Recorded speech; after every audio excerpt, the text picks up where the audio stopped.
नमस्कार विद्यार्थी मित्रांनो, कशा आहात सगळे? बरे आहात ना?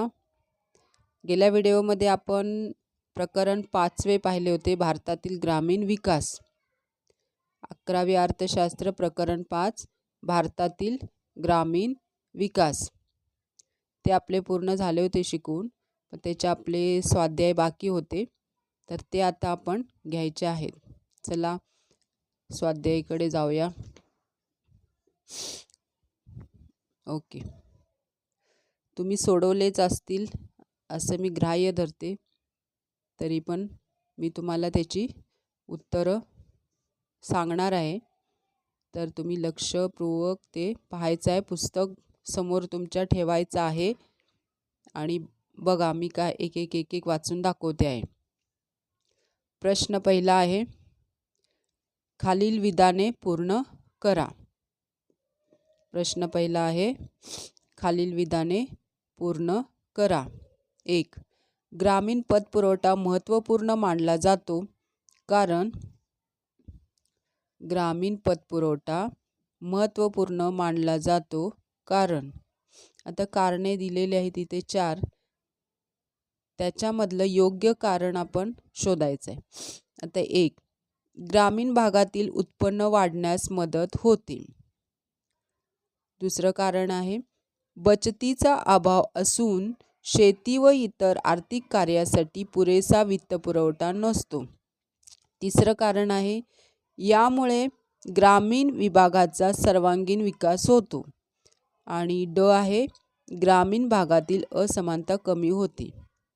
आता ह्याच्यातले योग्य कारण काय आहे, तर बचतीचा अभाव असून शेती व इतर आर्थिक कार्यासाठी पुरेसा वित्तपुरवठा नसतो.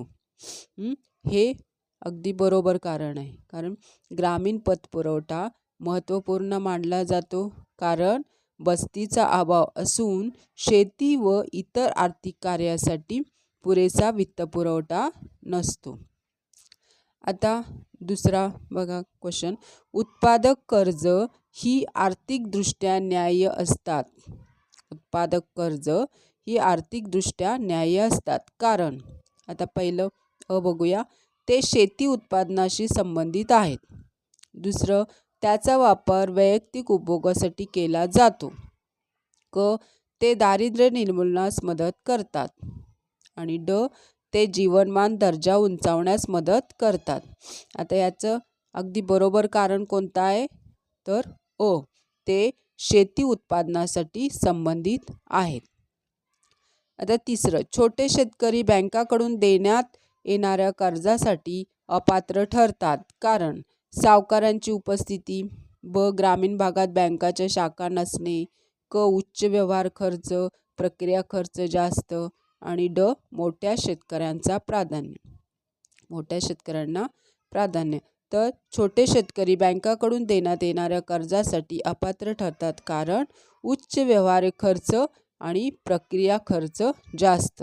म्हणजे खूपच कागदोपत्री प्रक्रिया खूप खर्च असतो, त्यामुळे छोट्या शेतकऱ्यांना ते शक्य होत नाही आणि ते अपात्र ठरतात. म्हणजे खरं कारण कोणतं आहे, क. 4. सामाजिक वंचित घटकाचे हक्क सुरक्षितपणे संरक्षित केले जाऊ शकतात कारण महिला सक्षमीकरण. ब, कायदा आणि सुव्यवस्थेची अंमलबजावणी. क, पायाभूत सुविधांचा सुधारणा. आणि ड, जीवनमान दर्जा उंचावणे. तर ह्याचं खरं उत्तर आहे ब, कायदा आणि सुव्यवस्थेची अंमलबजावणी. आता 5वा आहे पॉईंट, ग्रामीण लोकांचा जीवनमान दर्जा सुधारला जाऊ शकतो कारण स्वच्छ पिण्याचे पाणी, आरोग्य आणि स्वच्छता इत्यादी सुविधा पुरवणे देणे. ब, भूसुधारणा कायद्याची प्रभावी अंमलबजावणी. क, अनुदाने उपलब्ध करून देणे. ड, ग्रामीण असमानता कमी करणे. आता याच्यातलं खरं कारण कोणतं आहे, तर स्वच्छ पिण्याचे पाणी, आरोग्य आणि स्वच्छता इत्यादी सुविधा पुरवणे आणि देणे. आता प्रश्न क्रमांक 2 आहे, चुकीची जोडी शोधा. बघा, चुकीची जोडी शोधायची आहे. आता ह्याच्यामध्ये आपल्याला इथे जोड्या दिलेल्या आहेत. एक मध्ये कृषी पतपुरवठा दिला आहे, ब मध्ये त्यांना आवश्यक असणारी आवश्यकता, त्याच्यासाठी आवश्यकता कशाची आहे ते दिलेले आहे. तर एक दिलं आहे अल्पकालीन, त्याचं खताची खरेदी. 2 मध्यमकालीन, लग्न कार्यासाठी कर्जे. आणि दीर्घकालीन ट्रक खरेदी करणे. आता ह्याच्यामध्ये चुकीची जोडी आहे ही मध्यमकालीन लग्न कार्यासाठी कर्जे, कारण लग्न कार्यासाठी कर्जे ही मध्यमकालीन पतपुरवठा नाही. म्हणून ग्रामीण व्यावसायिक वर्गीकरण आणि उपक्रम. तर दुसरी जोडी आहे. 1 कृषी शेती क्षेत्र, बँकिंग आणि विमा. 2 उद्योग क्षेत्र, कच्च्या मालावर प्रक्रिया. 3 सेवा क्षेत्र, संगणकीकृत सेवा. त्याच्यातली चुकीची जोडी आहे कृषी क्षेत्र, कृषी शेती क्षेत्र, बँकिंग आणि विमा. आता पुढे प्रश्न क्रमांक 3, विधान आणि तर्क प्रश्न. खालील पर्यायामध्ये योग्य पर्याय निवडा. आता असे प्रश्न आले, विधान आणि तर्क, जेव्हा हा प्रश्न येतो त्यावेळी आपल्याला जरा कन्फ्युजन झाल्यासारखं होतं. म्हणजे हे बरोबर आहे का, ते बरोबर आहे, आणि ते वाचून पण आपल्याला गोंधळात असल्यासारखं होतं, गोंधळात पडल्यासारखं होतं. हे बरोबर ते बरोबर, म्हणजे गोंधळ होतो आपला. तरी पण व्यवस्थित आपण लक्षपूर्वक वाचून आणि मग त्याचं उत्तर शोधायचं आहे. आता प्रश्न क्रमांक विधान अ आहे. भारतीय अर्थव्यवस्था ही प्रामुख्याने ग्रामीण अर्थव्यवस्था आहे. आता हे विधान दिले. आता तर्क काय दिलंय, तर 2011च्या जनगणनेनुसार देशातील ग्रामीण लोकसंख्या जवळपास 83.25 कोटी इतकी आहे. बघा, अर्थव्यवस्था आणि जनगणना हे दोन्ही विधान, हे विधान अ दिले आणि त्याचं तर्क दिले. म्हणजे असं पाहिलं तर दोन्ही विधानं बरोबर आहेत. म्हणजे आन्सर काय असणार आहे, पहिलं विधान दिलंय विधान अ सत्य आहे पण तर्क विधान ब असत्य आहे. 2 विधान अ असत्य आहे पण तर्क विधान ब सत्य आहे. आणि तिसरं, दोन्ही विधाने सत्य असून ब विधान हे अविधानाचे बरोबर स्पष्टीकरण आहे. आणि 4, दोन्ही विधाने अ आणि ब सत्य असून विधान ब हे विधान अ चे योग्य स्पष्टीकरण नाही. असं म्हटलं तर हे आपण दोन्ही विधाने वाचलेली आहेत आणि ही बरोबर आहेत. पाठामध्ये पण आपण वाचलेले आहेत आणि ही बरोबर आहेत. आणि विधान अ हे विधान ब चं योग्य स्पष्टीकरण ही आहे. मग आन्सर आपला असणार आहे 3. आता 2, विधान अ, सामाजिक व आर्थिक बदलास साक्षरता हे अत्यंत महत्त्वाचे साधन आहे. आणि विधान ब आहे तर्क, त्याच्यावर महिला सक्षमीकरण हे लिंग भेदभाव कमी करण्यास मदत करते. आता सामाजिक व आर्थिक बदलास साक्षरता हे अत्यंत महत्त्वाचे साधन आहे. तर 2, आता बघा, विधान अ सत्य आहे पण तर्क विधान ब असत्य आहे. 2, विधान अ असत्य आहे पण तर्क विधान ब सत्य आहे. दोन्ही विधाने अ ब सत्य असून ब विधान हे अविधानाचे बरोबर स्पष्टीकरण आहे. दोन्ही विधाने अ आणि ब सत्य असून विधान ब हे विधान अ चे योग्य स्पष्टीकरण नाही. म्हणजे हे 4 नंबर बरोबर आहे. का बरोबर आहे, तर सामाजिक व आर्थिक बदलास साक्षरता हे अत्यंत महत्त्वाचे साधन आहे, हे बरोबरच आहे. आणि दुसरं आहे महिला सक्षमीकरण हे लिंग भेदभाव कमी करण्यास मदत करते, हे पण बरोबर आहे. पण ह्या दोन्ही विधानाचा काही मेळ लागत नाही, म्हणून त्याचे योग्य स्पष्टीकरण नाही.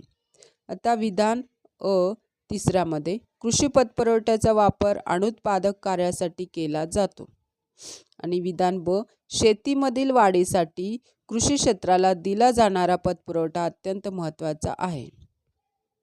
आता कृषी पतपुरवठ्याचा वापर अनुत्पादक कार्यासाठी केला जातो, हे पण बरोबरच आहे. आणि शेतीमधील वाढीसाठी कृषी क्षेत्राला दिला जाणारा पतपुरवठा अत्यंत महत्त्वाचा आहे, हे पण बरोबर आहे. आता हे दोन्ही एकमेकाचे स्पष्टीकरण आहेत का बघायचं आहे. विधान अ सत्य आहे पण तर्क विधान ब असत्य आहे. विधान अ असत्य आहे पण तर्क विधान ब सत्य आहे. दोन्ही विधान अ आणि ब सत्य असून ब विधान हे अविधानाचे स्पष्टीकरण आहे. दोन्ही विधाने अ आणि ब सत्य असून विधान ब हे विधान अ चे योग्य स्पष्टीकरण नाही. मलाही असं वाटलं होतं की तिसरं बरोबर असेल, पण नाही बरोबर. कारण सामाजिक व कारण कृषी पतपुरवठ्याचा वापर अनुत्पादक कार्यासाठी केला जातो हे बरोबर आहे. पण शेतीमधील वाढीसाठी कृषी क्षेत्राला दिला जाणारा पतपुरवठा अत्यंत महत्त्वाचा आहे. म्हणजे ह्या दोन्ही विधानाचं स्पष्टीकरण एकमेकाशी जुळत नाही, म्हणून ह्याचं चौथं विधान बरोबर आहे. दोन्ही विधाने अ ब सत्य असून विधान ब हे विधान अचे योग्य स्पष्टीकरण नाही. आता विधान चौथा आपलं हे बघूया. विधान अ, भारतातील ग्रामीण पतपुरवठ्याचे बिगर संस्थात्मक वित्त हा एक महत्त्वपूर्ण घटक आहे. तर्कविधान असुरक्षित उत्पादनामुळे लहान शेतकऱ्यास बँक पतपुरवठा करण्यास असक्षम आहे. आता इथे पण दोन विधान आहेत. ग्रामीण पतपुरवठ्यामध्ये बिगर संस्थात्मक वित्त हा एक महत्त्वपूर्ण घटक आहे. ठीक आहे. असुरक्षित उत्पादनामुळे लहान शेतकऱ्यास बँका पतपुरवठा करण्यास असक्षम आहे. त्याच्यात पर्याय. विधान अ सत्य आहे पण तर्क विधान ब असत्य आहे. 2. विधान अ असत्य आहे पण तर्क विधान ब असत्य आहे. आणि 3. दोन्ही विधाने अ आणि ब सत्य असून ब विधान हे अ विधानाचे बरोबर स्पष्टीकरण आहे. आणि चौथं, दोन्ही विधाने अ आणि ब सत्य असून विधान ब हे विधान अ चे योग्य स्पष्टीकरण नाही. म्हणजे चौथं बरोबर आहे. कारण हे दोन्ही वाक्यामध्ये तफावत आपल्याला कळते, म्हणजे जाणवते या दोन्ही वाक्यामध्ये तफावत. कारण ही ग्रामीण पतपुरवठ्याचे बिगर संसार वित्त एक महत्त्वपूर्ण घटक आहे म्हणून सांगितले. आणि ही ते असुरक्षित उत्पादनामुळे लहान शेतकऱ्याला बँक पतपुरवठा करण्यास असक्षम आहे. म्हणजे दोन्हीचा मेळ लागत नाही. खालील उदाहरणाच्या आधारे संकल्पना ओळखून ती स्पष्ट करा. आता इथे काही वाक्य दिलेत आणि त्याच्या संकल्पना आपल्याला सांगायच्या आहेत. 1. कुसुमताईंनी त्यांचा व्यवसाय ग्रामीण भागामध्ये सुरू केला. त्यामुळे तेथील लोकांना रोजगार मिळून त्यांच्या राहणीमानात सुधारणा झाली.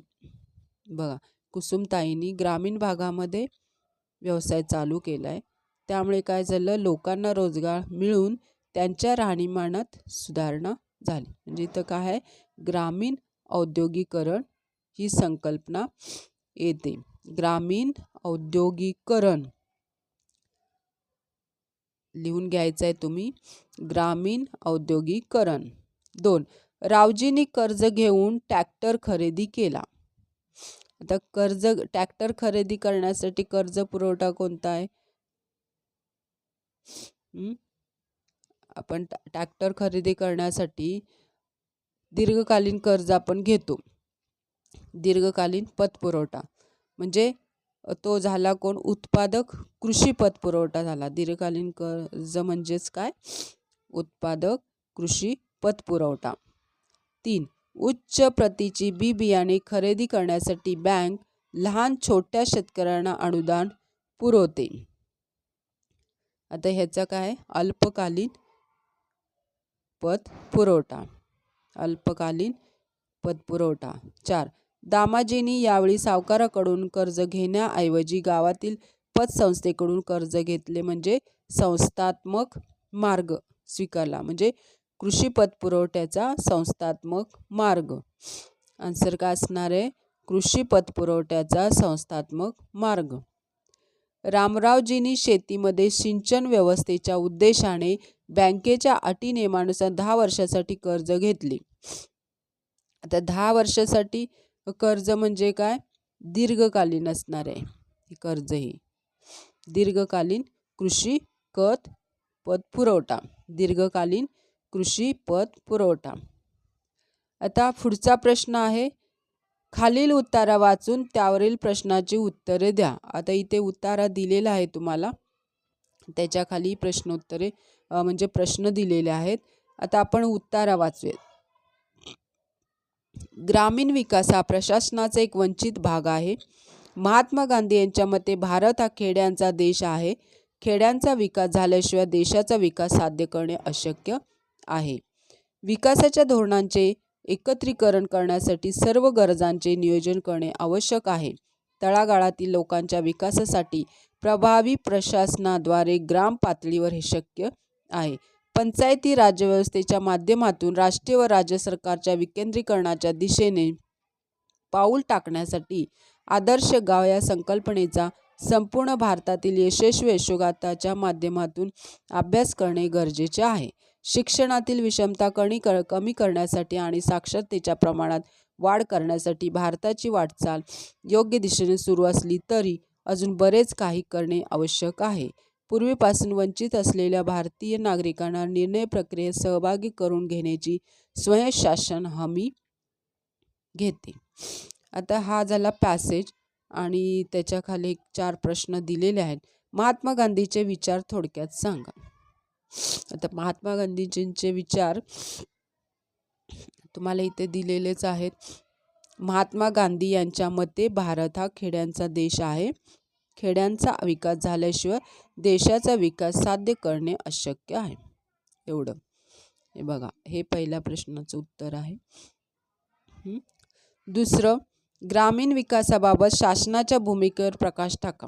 आता ग्रामीण विकासासाठी शासनाने काय करायला पाहिजे, तर ग्रामीण विकासाच्या धोरणांचे एकत्रीकरण करण्यासाठी सर्व गरजांचे नियोजन करणे आवश्यक आहे.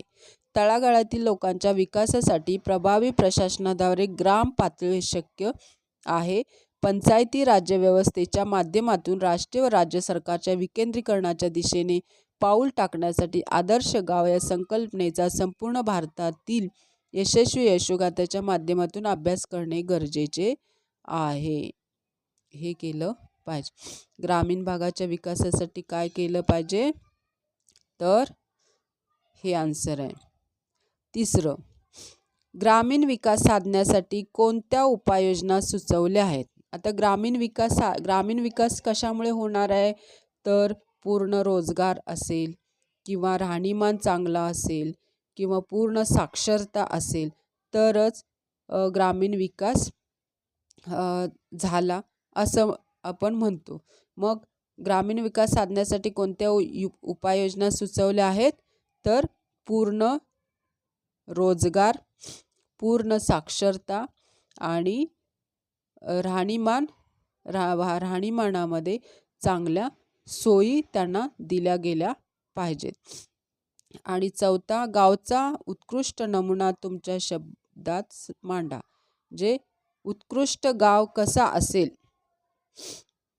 आणि ग्रामीण विकास साधण्यासाठी उपाययोजना कोणत्या आपल्याला दिलेल्या आहेत, तर एक आहे विकेंद्रीकरण. इकडे बघा, उपाययोजना म्हणजे विकेंद्रीकरण आणि दुसरा आहे स्वयंशासन. उपाययोजना कोणत्या आहेत, विकेंद्रीकरण आणि स्वयंशासन. ह्याच्याबरोबरच ग्रामीण विकास कधी होईल, तर पूर्ण रोजगार असेल, पूर्ण साक्षरता असेल किंवा त्यांच्या राहणीमानामध्ये सुधारणा करून केलेल्या असतील तर त्याच्यामध्ये ग्रामीण विकास होणार आहे. आता उत्कृष्ट नमुना तुमच्या शब्दात मांडा असं सांगितलं आहे. ग्रामीण भागाचा उत्कृष्ट नमुना म्हणजे काय, आदर्श गाव कसं असणार आहे, जिथे पूर्ण रोजगार असणार आहे, उच्च जीवनमान असणार आहे आणि पूर्ण साक्षरता असेल, तेच आदर्श गाव असेल.